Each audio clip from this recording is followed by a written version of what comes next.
memiliki keindahan yang luar biasa.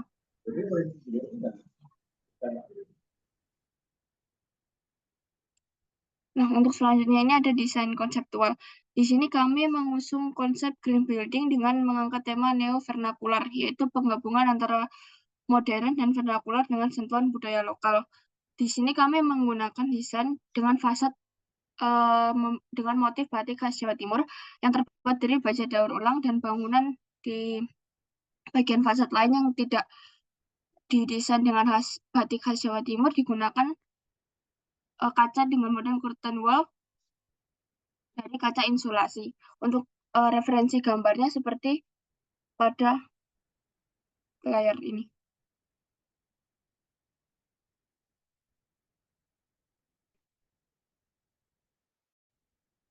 Nah, untuk selanjutnya di sini adalah denah dan sketsa struktur dibagi menjadi 4 karena lantai 1 dan 4, lalu 5 dan 7 itu tipikal.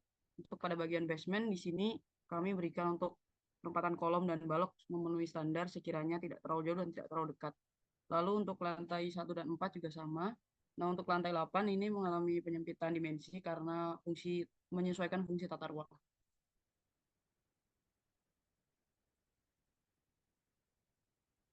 Next. Untuk data struktur digunakan, di sini kita menggunakan 4 jenis kolom. Yang pertama itu 1 kali 1 meter untuk dimensinya. Lalu untuk kedua 0,9 kali 0,9 meter. Dan untuk kolom jenis yang ketiga itu 0,8 kali 0,8 meter. Dan yang keempat itu 0,6 kali 0,6 meter.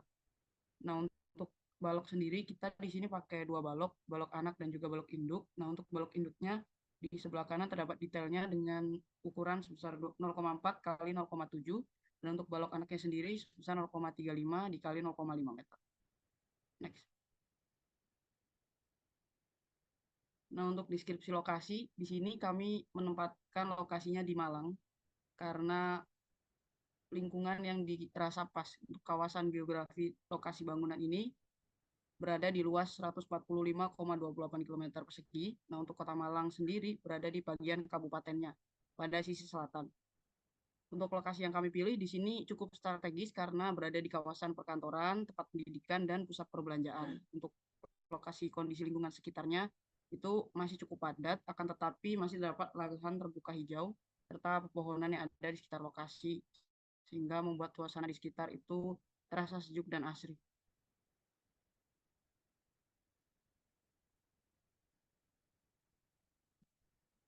Next. Baik, untuk selanjutnya di sini ada site analysis. Di sini membicarakan terkait dari cuaca, iklim, musim, dan analisis sunbed yang ada di Kota Malang. Next. Yang pertama di sini ada site konteks. Di sini terdapat pada gambar di sebelah kiri pada waktu di atas jam 6 pagi itu matahari yang terlihat sangat merugikan dengan gambar yang terlihat di warna merah di pada gambar sebelah kiri, dan waktu yang matahari yang menguntungkan berada di gambar yang warna biru di bagian bawah sebelum jam 6 pagi. Cuaca berawan tersebut berkisar pada jam 6 pagi di bulan Juni hingga bulan Desember, dan angin musiman yang mendominasi tersebut berasal dari arah utara. Next.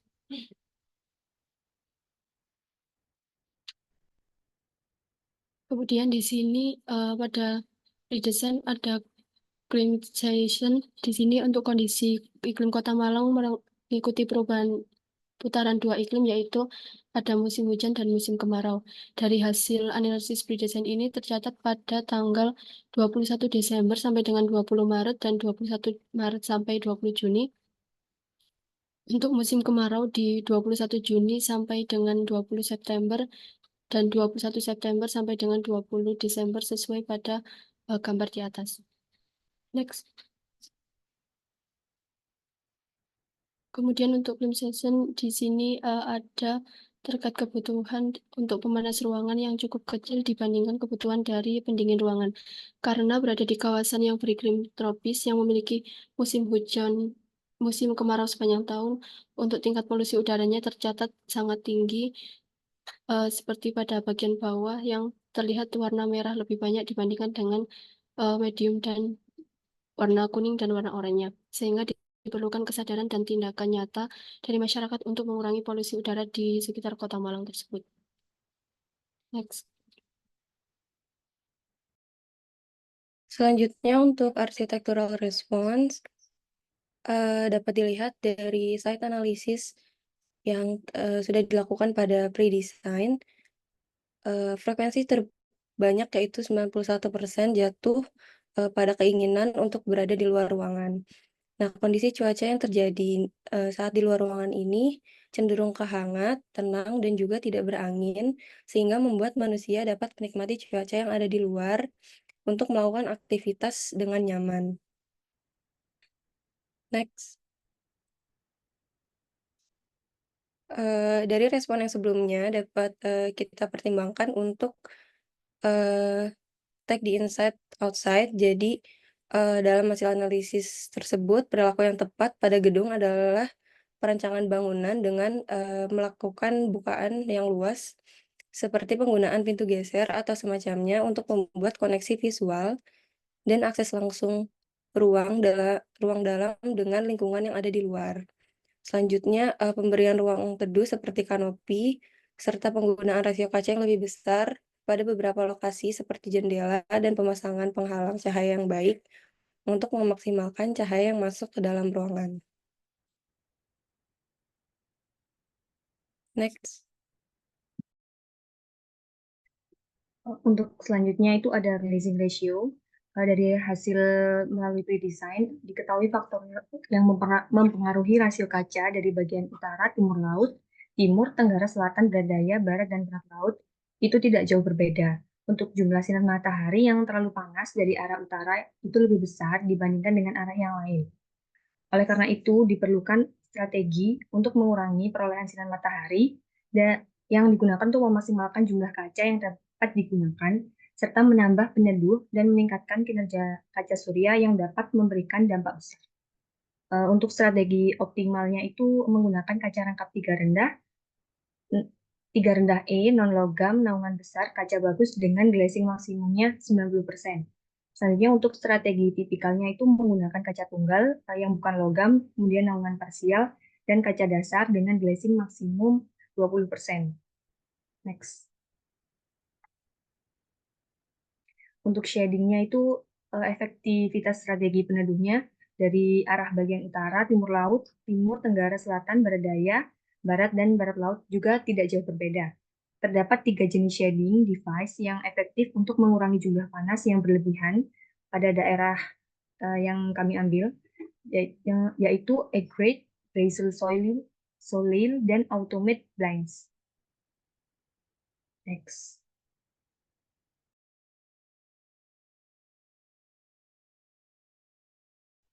Selanjutnya yaitu untuk analisis top lighting. Diperoleh 2 kesesuaian pencahayaan terbaik pada BIM ini. Yang pertama yaitu monitor skylight dengan nilai bintang 3/3. Tidak banyak monitor matahari yang merugikan bekerja tanpa overhead dan mungkin lebih mahal daripada skylight sederhana. Untuk yang kedua yaitu light price dengan nilai juga 3/3. Bukaan kecil membatasi dampak sinar matahari yang terlalu panas, tidak membiarkan sinar matahari hangat yang bermanfaat masuk, serta siang hari seringkali bagus dari sinar matahari yang dialihkan. Next.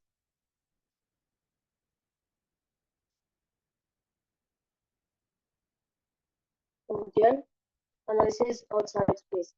Nah, berdasarkan data strategi intervensi di atas, maka kombinasi intervensi yang paling masuk akal dapat digunakan sebagai tambahan di luar ruang pada iklim tersebut ialah sistem pergerakan angin, pemanas, pencahayaan, penutup hujan, pelindung UV, serta penahan angin dengan nilai kegunaan sebesar 100%.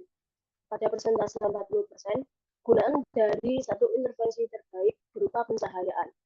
Berdasarkan pilihan intervensi di atas, yang paling banyak digunakan berupa pencahayaan. Next.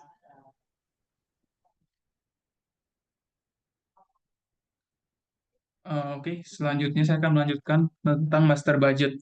Untuk master budget sendiri merupakan perhitungan yang dilakukan untuk mengetahui perkiraan dan perencanaan yang membangun sebuah proyek.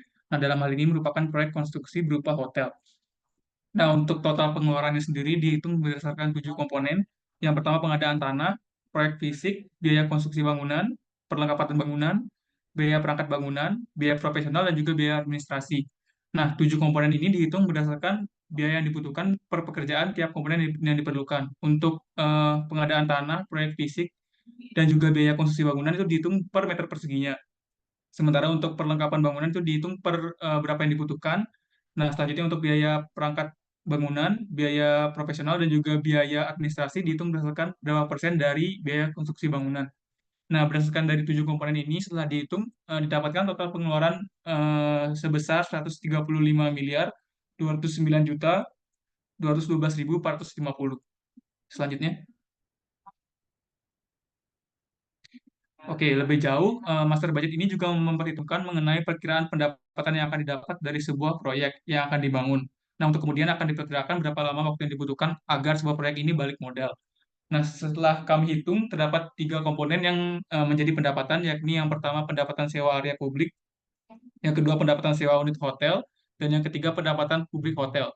Nah, dari ketiga komponen ini didapatkan pendapatan per tahunnya sebesar 28 miliar 554 juta 251.750. Selanjutnya.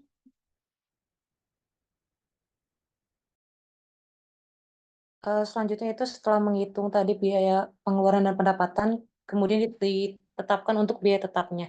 Biaya tetap yang didapatkan untuk pengeluaran dari biaya hotel Nasaika Hotel ini sebesar 12.471.310.972 dengan 3 komponen, yaitu jenis biayanya ada biaya melekat seperti biaya listrik, biaya air, dan kerusakan bangunan. Kemudian ada biaya yang tidak melekat seperti gaji karyawan, biaya promosi, pemasaran, dan biaya asuransi. Kemudian ada biaya pajak bangunan sebesar 5%. Lanjut. Kemudian setelah didapatkan tadi untuk biaya tetap, kemudian dicari untuk pendapatan bersih yang didapatkan Hotel Nasaika ini. Ada 3 komponen biaya pendapatan bersih. Yang pertama itu dari pendapatan kotornya sebesar 28 miliar, pendapatan biaya tetapnya sebesar 12 miliar, kemudian untuk pajaknya 5% sebesar 2 miliar, sehingga didapatkan pendapatan bersih untuk Hotel Nasaika ini sebesar 38 miliar 974.284.586 rupiah per tahunnya. Lanjut. Kemudian setelah mendapatkan tadi pendapatan bersih dan biaya tetap, kemudian didapatkan juga nilai biaya bangunan. Selanjutnya itu menghitung return of equity hotel dan rental office untuk mencari balik modal dari biaya dari pengeluaran investasi hotel ini selama berapa lama. Yang pertama itu untuk perhitungan ROI ini didapat dari perbandingan antara biaya bangunan dengan pendapatan bersih. Jadi biaya bangunan tadi dibandingkan dengan pendapatan bersih didapat 3,47. Jadi diperkirakan untuk perhitungan di atas dapat diperkirakan pengembalian investasi pada Nasaika Hotel ini selama 3 tahun 5 bulan.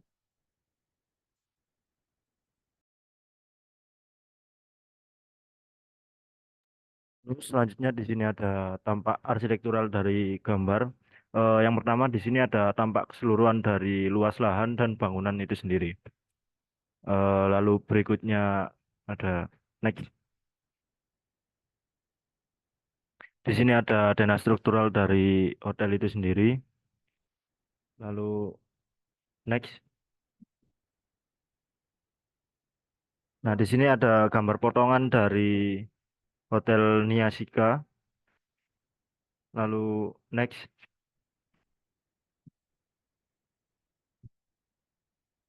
Nah, yang di sini adalah tampak 2 dimensi dari Hotel Niasika.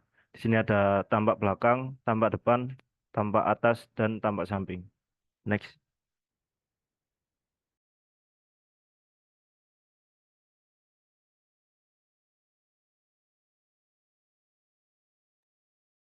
Selanjutnya setelah selesai di modeling bangunan, yang selanjutnya adalah biasanya itu untuk tim ini sendiri menggunakan rendering, di mana rendering itu bertujuan untuk pembuatan gambar fotorealistik dari model 3 dimensi menjadi ke visualisasi yang lebih realistik. Bisa ada di slide berikutnya.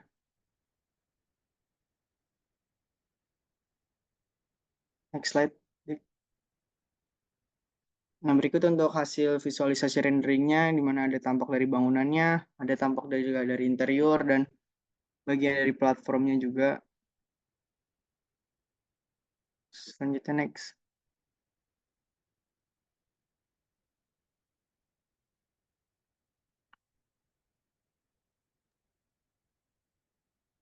Ya, mungkin bisa di pause dulu deh. Nah, eh, sebagai bukti dari visualisasi yang di mana kita diminta untuk membuat minimal dari dua visualisasi, kami memilih untuk image rendering yang sudah dijelaskan oleh rekan saya pada sebelumnya, baik untuk arsitektural maupun untuk interior.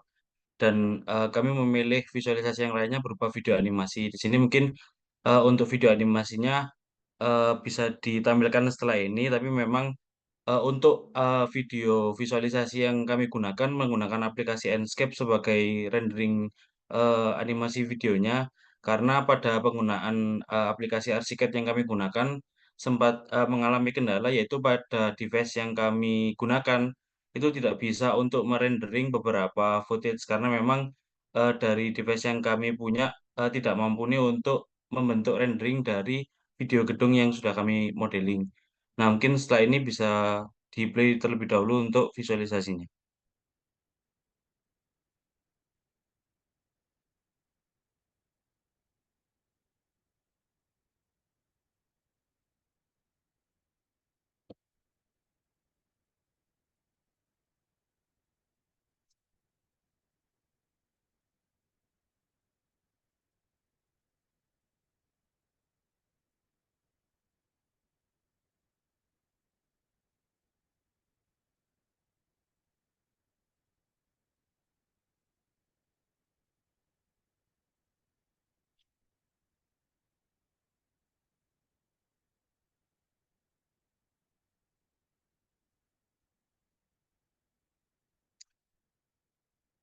Berikut hasil dari visualisasi video yang kami bisa paparkan. Bisa di next slide. Kurang lebihnya untuk BIM project dari BIM 15A untuk hotel Nisaika Hotel ini sebagai berikut. Apabila memang dari Kak Cika ada pendapat, masukan, dan juga tanya jawab, dipersilakan. Juga sekaligus dari kami meminta maaf apabila ada kurang lebih ada kata-kata yang bisa menyinggung dari pihak manapun, baik sengaja maupun tidak sengaja, kami minta maaf. Mungkin saya tutup terlebih dahulu. Assalamualaikum warahmatullahi wabarakatuh. Waalaikumsalam warahmatullahi wabarakatuh. Oke, baik. Terima kasih atas paparannya dari teman-teman kelompok 15A ya. Jadi memang pemaparannya cukup menarik. Kalau saya simpulkan sih memang kelompok ini cukup solid ya untuk pembagian setiap personalnya untuk menerangkan slide presentasinya pun juga cukup clear. Kemudian data-data yang disampaikan pun juga cukup detail. Jadi untuk mungkin saya menempatkan sebagai orang awam ya, ini cukup informatif. Jadi memang dipertahankan aja. Next kalau teman-teman ada project ke depannya ya minimal sedetail inilah untuk data-data seperti analisa, kemudian data-data lingkungan sekitar itu memang yang diharapkan adalah sedetail ini. Kemudian memang ada beberapa hal yang mungkin ingin saya tanyakan terkait project ini, itu mengenai Hotel Nisaika ya. Nah, ini kan teman-teman memang latar belakangnya jurusan teknik sipil. Jadi memang teman-teman banyak sekali menyinggung strukturnya. Nah, kalau tadi dijelaskan memang ada struktur kolom dan ada struktur balok. Nah, di sini tapi saya belum mendapatkan nih untuk struktur fondasinya itu menggunakan apa dan struktur atap ini menggunakan apa. Seperti itu. Mungkin bisa dibantu jelaskan atau mau berdiskusi dulu? Silahkan.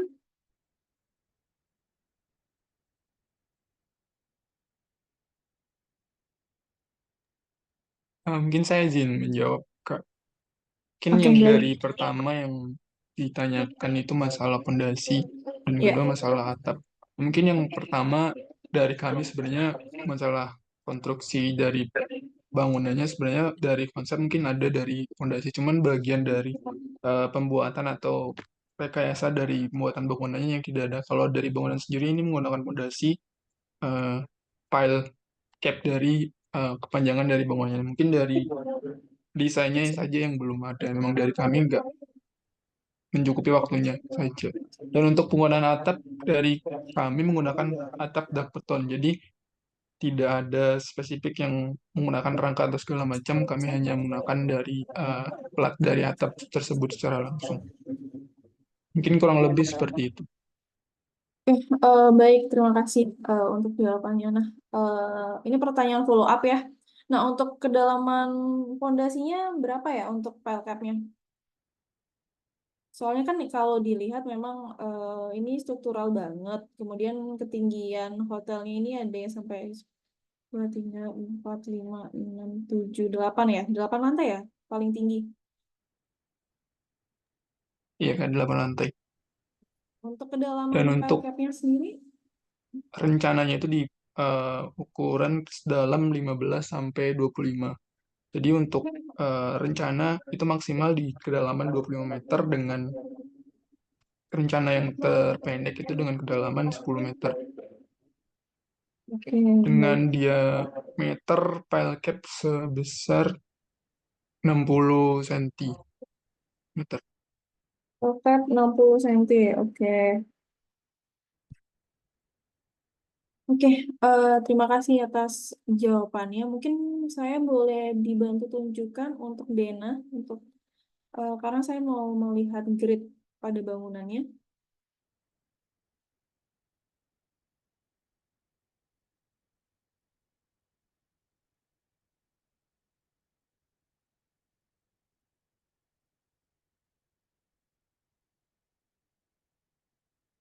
Oke, baik. Jadi ini jarak antara kolom ke kolom berapa ya? Jarak antara kolom ke kolom itu 7 meter. Bentangnya 7 meter. Iya, 7 meter Oke. kanan ke vertikal atau horizontal.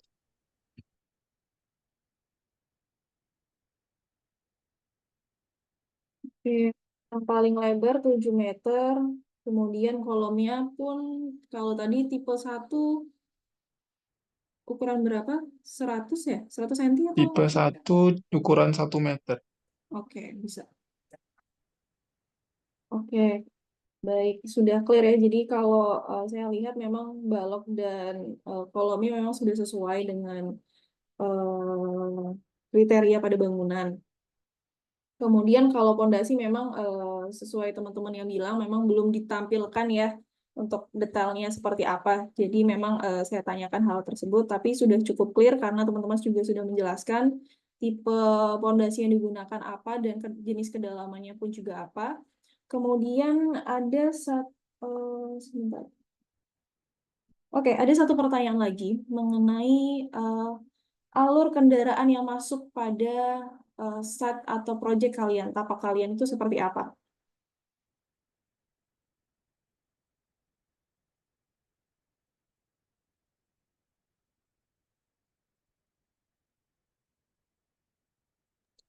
Baik, untuk alur dari kendaraannya, pertama kita menggunakan parkiran yang ada di basement. Jadi area mereka untuk masuki itu pertama melewati jalan yang di depan dan kemudian mereka masuk melalui area yang sudah disediakan yang saya tandai dengan warna hitam itu, dan kemudian nanti ketika udah melewati jalan itu mereka akan melalui bawah dari basement untuk memarkirkan mobil. Nah, di samping dari itu untuk area keluarnya itu terletak pada area sebelah kanan sini. Jadi di sini ada area yang menembus langsung daripada basement. Oke, baik, terima kasih atas jawabannya. Jadi kalau ada pengunjung yang sekadar drop out doang, itu dia harus masuk basement lagi ya untuk keluarnya, pintu keluarnya. Iya, tetap melalui basement. Tapi dari kami menyediakan fasilitas berupa lift yang ada langsung ke basement, jadi bisa langsung ke lantai 1, entah untuk mungkin ke lantai berikutnya. Jadi akses dari segi manusianya itu sudah diberikan dari bawah depan dari sampai dengan atasnya terhubung dari bawah sampai atas. Oke, baik. Oke, untuk alurnya.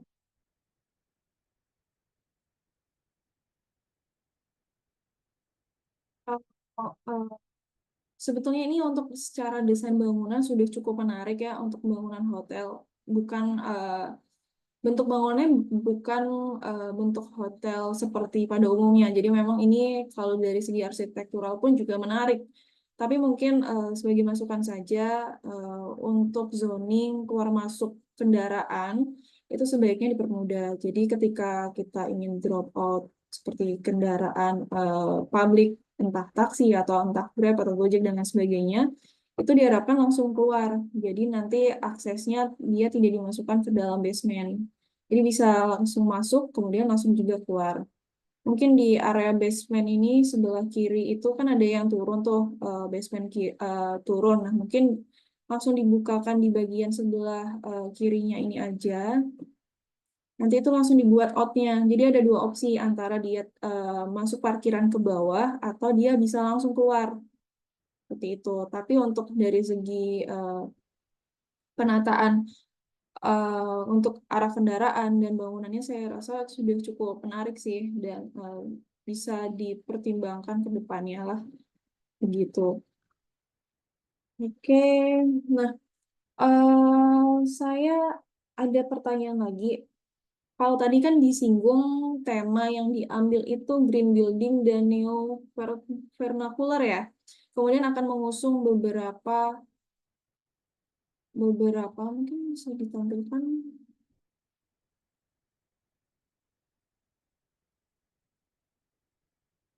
Nah, ini kan memang ditampilkan desain konseptualnya menggunakan beberapa output seperti ini ya, yang Ananta bagian kiri. Nah, kalau di gambarnya atau di proyeknya itu di bagian mana ya? Karena kan di sini disinggung konsep yang diambil seperti ini. Ada gambar wayang, kemudian ukiran-ukirannya. Tetapi mungkin kalau saya lihat di proyeknya hanya sekedar bagian strukturalnya. Kemudian hal arsitektur apa yang teman-teman sudah tampilkan seperti itu.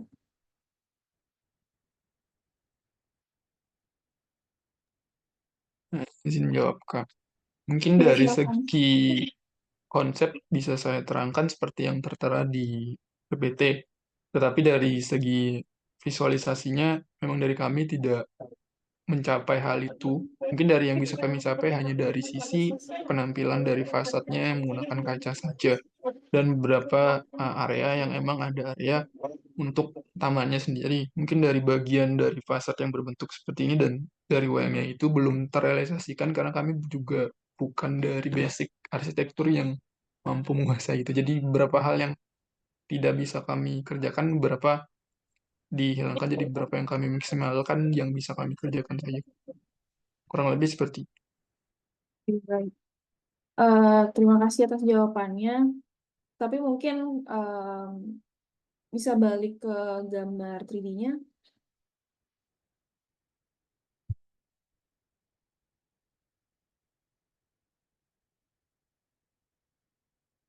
Oke. Jadi mungkin teman-teman di sini berpikir untuk fasadnya yang alur seperti gambar batik-batik itu diterapkan pada area yang warna putih-putih ini ya, atau bagaimana? Mungkin benar teman-teman berada di dalam jurusan teknik sipil, tapi setidaknya saya tahu hal arsitektural apa yang mungkin dicantumkan atau dituangkan pada desain fasad ini.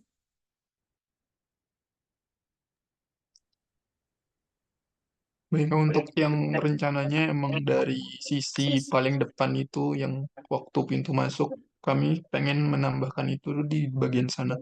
Dan bagian dari sisi-sisi seperti di depan pintu dan segala macam itu udah bisa ditambahkan. Cuman mungkin emang penempatan pembuatannya saja yang memang belum terlaksana. Mungkin dari sisi areanya sudah kami sediakan buat aplikasi dari ornamen ataupun fasadnya sendiri. Oke, baik. Oke, saya rasa cukup sih untuk teman-teman. Terima kasih atas jawabannya. Kalau dari saya, Saya rasa memang kelompok ini cukup jelas, cukup clear untuk menjelaskan hal-hal strukturalnya. Tapi mungkin terkendala dengan hal-hal arsitekturalnya mungkin bisa saya maklumi. Kemudian dari visualisasi, kemudian data-data yang disampaikan pun juga sudah cukup bagus dan clear, bahkan juga detail untuk bagian analisa tapaknya. Mungkin hal-hal ke depannya bisa ditingkatkan untuk detail-detail, karena teman-teman berada di jurusan teknik sipil ya, bisa didetailkan untuk detail balok, detail kolom, kemudian detail pondasinya juga, seperti itu. Kalau saya rasa sih cukup ya teman-teman. Kalau memang belum ada pertanyaan dari teman-teman kepada saya, mungkin bisa saya cukupkan untuk presentasi pada hari ini. Oke, mungkin mohon maaf jika ada kesalahan kata maupun sikap dari saya dalam menyampaikan pendapat.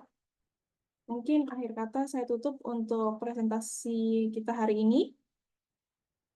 Assalamualaikum warahmatullahi wabarakatuh. Selamat sore semuanya. Terima kasih atas waktunya. Terima kasih, Kak. Terima kasih, Kak. Terima kasih, Kak.